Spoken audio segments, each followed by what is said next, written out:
Pourim, je pense que de l'extérieur, ça ressemble beaucoup au grand carnaval des Juifs. C'est un jour où on se déguise beaucoup, à commencer par les enfants qui sont tous déguisés principalement en personnages de l'histoire d'Esther. L'histoire d'Esther nous est racontée dans la Bible, c'est ce qu'on appelle dans le judaïsme la Megillat Esther, qu'on va justement lire à Pourim. C'est un récit qui s'inscrit dans un contexte d'exil des Juifs en Perse, donc un ennemi des Juifs qui s'appelle Aman met en danger tout le peuple en disant que il faudrait les attaquer directement parce qu'ils ne contribuent pas positivement au royaume.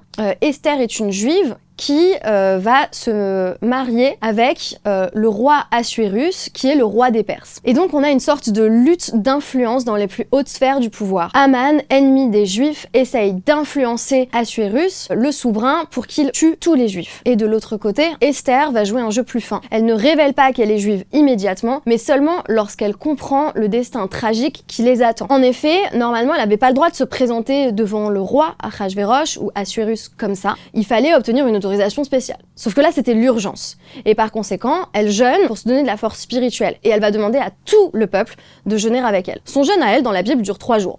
Nous, on a fait quand même moins hardcore, on reste sur une journée de jeûne, et ensuite, on rentre directement dans la lecture de la Megillah. Quand on casse le jeûne, donc c'est à la tombée de la nuit, on va lire une première fois l'histoire d'Esther. Elle va inviter le roi et Aman, son ennemi, à un grand banquet, puis dévoiler qu'elle est juive et que son peuple est en danger. À ce moment-là, le roi va se rendre compte de son erreur. Il va annoncer que Esther obtiendra de lui tout ce qu'elle veut. Sauf que Aman, grand ennemi des Juifs, se jette sur la reine pour obtenir son pardon. Ça va mettre le roi encore plus en colère. Donc finalement, Aman, le grand méchant de l'histoire, sera mis à mort. Cette mise à mort va être accompagnée de grandes réjouissances. Ce qui est amusant, c'est que à Pourim, chaque fois que le mot du grand méchant Aman est prononcé, tout le monde, mais là encore surtout les enfants, va faire beaucoup de bruit, donc taper des mains ou utiliser ce qu'on appelle un rachan, qui est un petit instrument destiné à faire plein de bruit. À Pourim, la lecture de la Megillah, donc de l'histoire d'Esther, va être suivie de ce qu'on appelle un michté, un grand banquet. Et à ce moment-là, il y a un côté liesse collective, donc le peuple juif se réjouit à la fois d'avoir été sauvé dans ce passé qui est relaté dans l'histoire d'Esther, mais aussi du présent, d'avoir continué à survivre.